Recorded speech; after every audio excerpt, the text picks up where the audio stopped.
Breast implant associated illness is the topic that you're Mm-hmm. alluding to here, Mm-hmm. for the audience, and it is a big topic.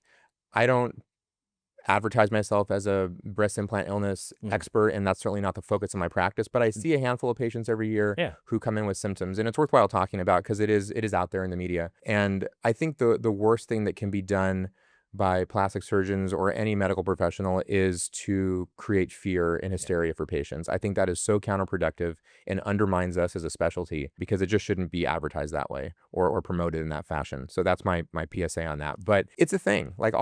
I'll say it as that. And so I see a handful of women each year who come in and they've oftentimes bounced around different specialists, and they end up in my office saying, I have these symptoms of X, Y, and Z, and we've been down these paths and nothing has really turned up.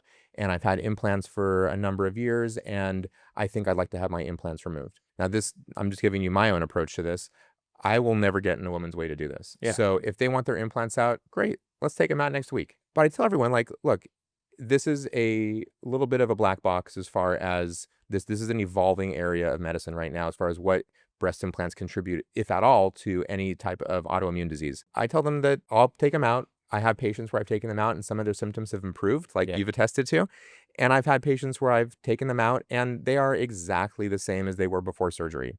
They're frustrated, I'm frustrated, Yeah. but I tell them beforehand, this is the expectation of taking out your implants. Now, of course, the ones that you hear about in the media are the people who have a soapbox and a voice, and they had a good result. Like some of their symptoms did improve afterwards, and can you correlate it to the breast implants? Perhaps, but that gets a lot of attention. Yeah, I mean, I think medicine's gray, right? It's not black and white. Again, for me, disease is your immune system's response to the environment, whatever it is, whether it's an antigen that you're inhaling, whether it's an antigen that has been implanted, whether it's a breast implant or a metal rod or whatever the case may Right. be, right? And so you just have to take all these things into account, but it doesn't also have to be that. Autoimmune disease, a lot of times, is just genetic.